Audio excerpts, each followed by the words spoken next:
Welcome to the SubHub podcast. I'm EmKay Sullivan. And I'm Dani Moreno. And today we are going to preview the next two races of the Merrill Skyrunner World Series.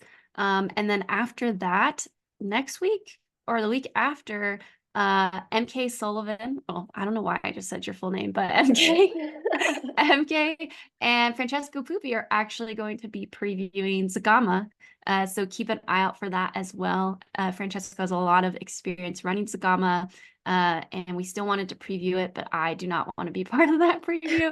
I'll be over in Europe, but I'm also racing it.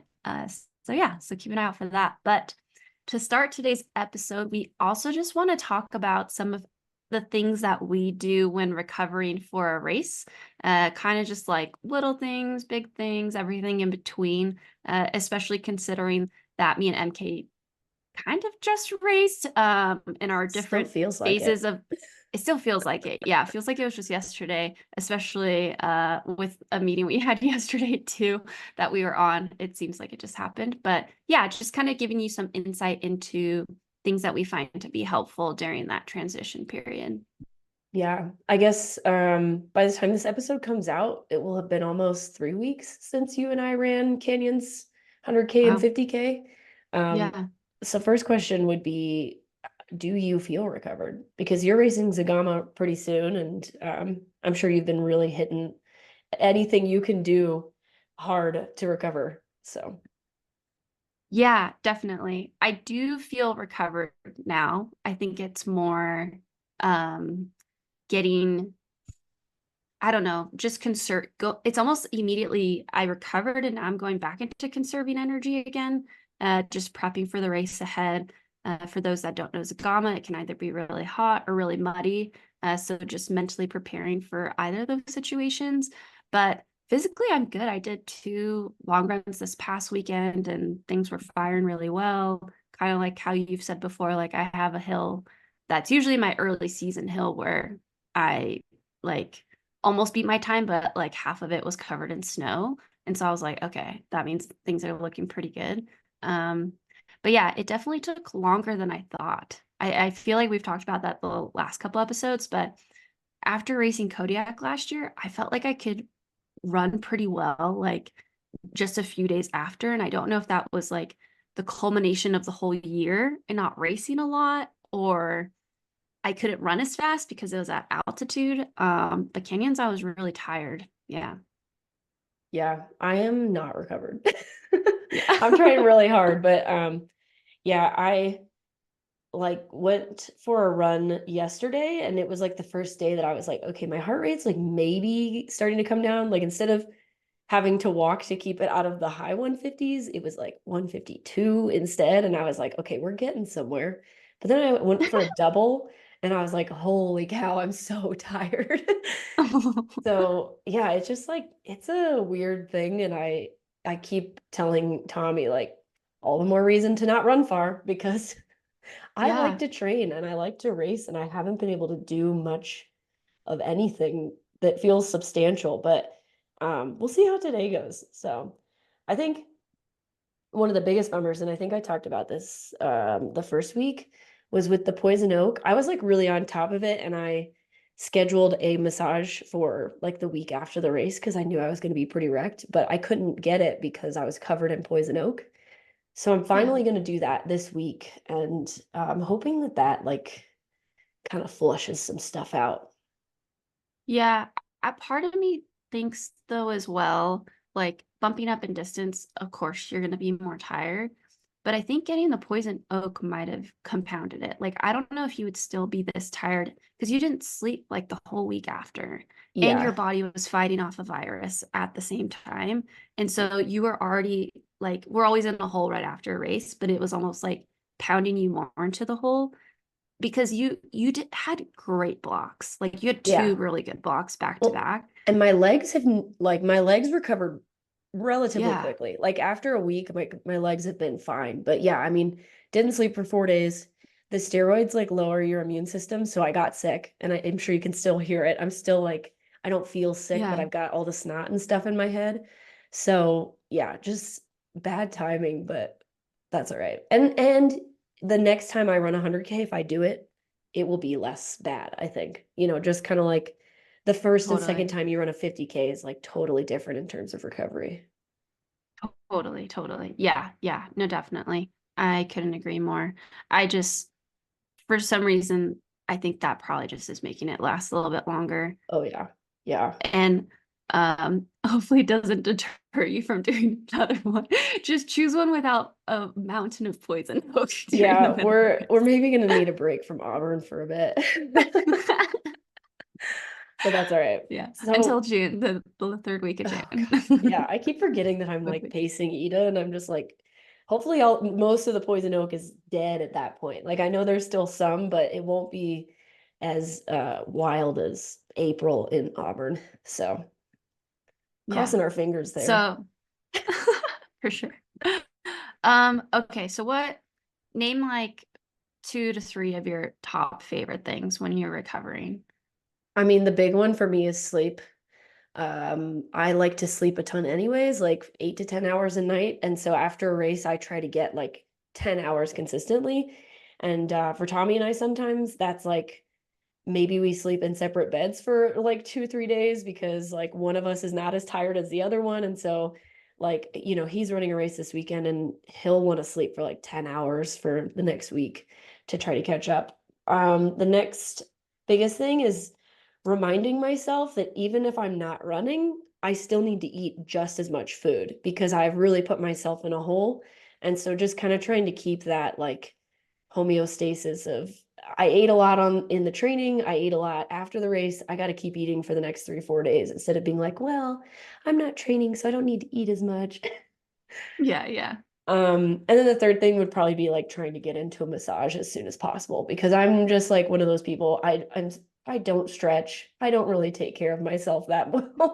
So having somebody else do it after a race is like kind of key for me. Yeah, no, definitely. What I about mean, you can you? also do that with like a roller or something, right? Just kind of Yeah, starting to move stuff. just be better than me at recovering and roll yourself out. I'm like Rick's over here like, make sure you're getting tons of sleep, maybe hot tub and then roll out afterwards. I'm like, yeah, I'm gonna get in the hot tub and then I'm probably just gonna go to bed. No, I love Oh that. God. Honestly, mine are very similar. Like sleep for sure. I sleep a lot pretty much all the time. If I get less than 9 hours of sleep, I feel it. Like I need 9 hours normally. And after this race, there was a couple nights where I got like 12 hours of sleep and I So just would just impressive. stay in bed and like be awake and then I'd fall back asleep. Um, and then food, yes, I eat a lot of protein post race just to kind of like help prepare everything. And for me, that's very low hanging fruit in a way because it's easy. You're going to eat anyway. So I just like add a lot of protein. I am not a vegan, so I eat a lot of animal protein, especially. And the the third one is similar to yours too, but like I love heat. Like I don't like being cold, even though I live in a place that has snow like you. Um, like I've never been a fan of ice baths unless it's Oh, like a really hot summer day. yeah. Um, like even in college, I would never get into the ice tub that they had like in the athletics room and stuff like that, very rarely. Um, but I love heat and I'm in a position where like yourself, like I have a hot tub in our condo. So I was just like living in that like the first week after canyons and I would just be out there and listening to music and would prune myself up into a little raisin because I really think that like the blood flow is really nice. Oh yeah. Um, and then kind of the similar, Terry also says like stretch and stuff. I don't know if with you, but like when after I'm done racing, I feel like I don't want to do anything that seems like in quotes training related. Yeah. And I'm like, no, I don't want to do this. Even though I know it would be really good for me, I just want to not have to think about what to do for a couple days. And so like stretching, activating, none of that is like in my vocabulary. Yeah, no, I 100% agree. I mean, I'm bad at it anyways, and if you ask me to do it after a race, I'm probably just gonna be like, yeah, sure, definitely. Yeah. No. But I will say you should do that. Yeah. Like it will help you like recover and stuff. But something about my brain is like, nope, we need some days off. We're not going to do this anymore. Do you have like a favorite recovery tool? Because I like, you were saying like you could get on a foam roller and stuff. I'm not gonna foam roll, like it's just not me. But I do have it's called the Rod, and it's like one of those stick rollers, but it's like titanium on the inside with like a little, cushion on the outside. And that thing is better than any other roller I've ever used. Just because it doesn't bend. Plus, I don't have to like physically roll on it on the ground. I just like, use it like a stick, but it's intense. I have never heard of the Rod. I just got it recently. The Rod and like the pokey small little ball for your arches, those are like the two things that I probably use the most, Is it especially after called races. like the Rod roller or what is it Yeah, called? I think it's just the Rod. Oh, oh, by Rad? Yeah, Rod by Rad. That's wild. Yeah, I've never heard of that. And huh, interesting. Yeah, I've never heard of this. That's a really good, Rad Rod. That's what it's called. yeah. And it rolls? Yeah. So it's just like the regular stick roller that has those, like weird little plastic things on it, but those Yeah, just yeah. bend too much for me. And Yeah. so like especially because I like my quads are what get the most tight. And if I try to roll that out with a stick, it just isn't enough pressure. So the rad rod doesn't bend and it's hard. So it really gets into those muscles. No, I really like this. This is cool. That's a great suggestion or recommendation. Yeah, I still have like the OG roll recovery Oh with like yeah. The the R8, we have one of skateboard those wheels too. or something. Yeah, Hmm. because now they're connected, but I have like the OG one and Yeah. it's a little dirty to be honest. But I like that. I do have Normatec boots, so I'll jump in those. Um, sometimes I'm really disappointed in myself though how little I use them for how easy they are to use. No, Same. seriously, No, I because I brought them to the Auburn camp with Ingvild and Tony, and that's the most I've used them in like a year. Because I yeah. use them every day because I'm like, this is the only way I'm going to be able to survive. This is the most mileage I've done in my life. And so I was in them every day, and I do think they helped. And then as soon as I got home, I like put them on my couch, and I've used them maybe like once a week for Yeah. how easy they are. I feel like such a dummy sometimes. Tommy Yeah. religiously uses our compression boots and he's always like, you should do this. And I'm like, yeah. And then I don't. And I maybe do it like once every 2 weeks. Yeah, I feel like sometimes I have this essence of like an old man or old woman in me where I get stubborn about stuff where I'm like, I don't need that. I don't need to be in the boots every day. I'm I'm like not that with hurt. shoes too. Yeah, yeah. I'm like that with shoes too, though. Or historically I was, and that's why it took me so long to try like the new Terex Ultra, Agravic Speed Ultra, because I was like, those are too big for the trails. Like I want to feel the rocks. Yeah. And then as soon as I got used to, I'm like, why are you so stubborn about this? Like I did that with, it's actually good to not feel the rocks sometimes. yeah, I did that with the carbon. Like back when I was running marathons when and carbon was Yeah. like first kind of coming onto the scene in like 2019, 2018. I was like, I don't need carbon. I'm good Yeah. enough without it. And now I'm like, man, I really wish I would have run a marathon in carbon shoes.